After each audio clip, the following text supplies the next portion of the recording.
Okay, good afternoon. Welcome to Shulchan Aruch Yomi Table Enabled. We're learning Hilchos Kriya Shema Siman Pei Aleph, number 81.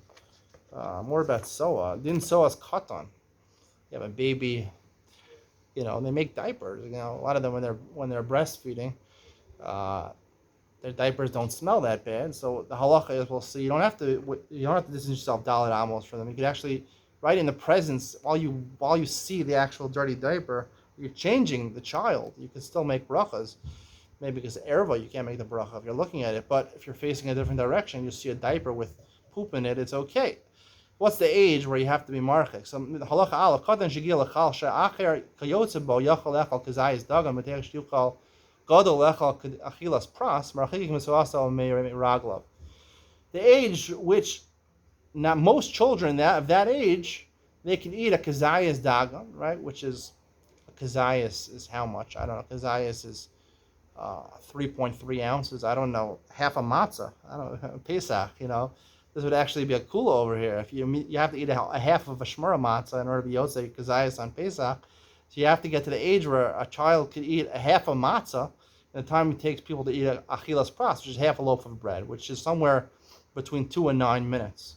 So, if the child could eat a half a matzah in 2 to 9 minutes, so then rachikim misoaso. Now, probably, of course, if we go to the Chumer and all these halachos, so we'd assume that, of course, it's 9 minutes, and we assume that, of course, the share is not a half of a matzah, the share is, a sixth of a matzah, right, according to the Masmekil.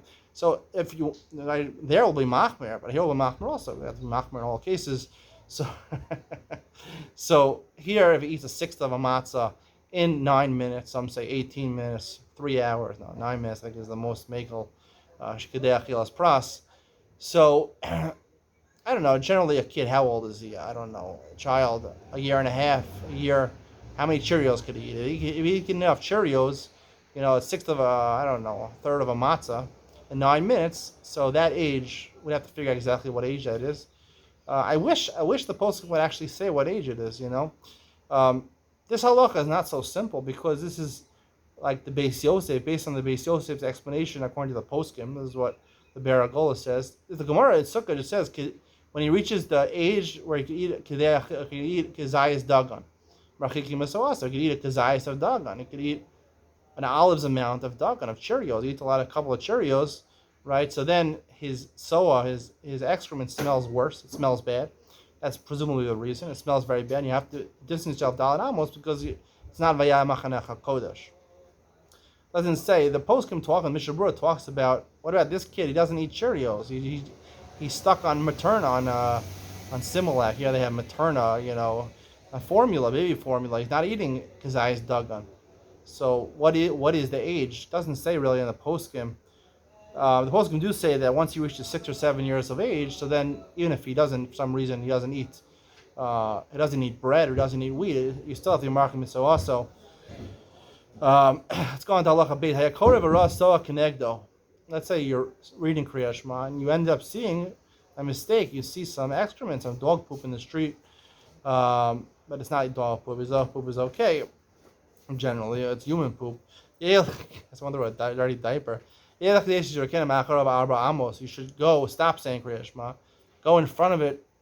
You're in front of it 4 amos. If it's not possible, in front of nar or davar acher hamaakiv, you can't go any further because there's a river there. They go to the side of it 4 amos.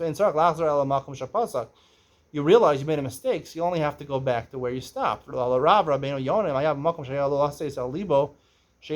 if it was close to an ashpa or close to a garbage dumper, you should have thought there might be soa, and then you actually saw soa.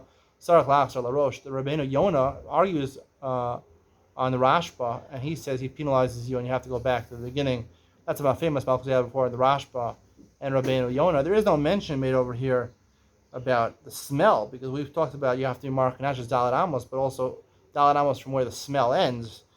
Here they don't talk about this. In Ian Tolino, we'll talk about this a little more, try to explain this halach a little better. See you, Ian Tolino, coming up next.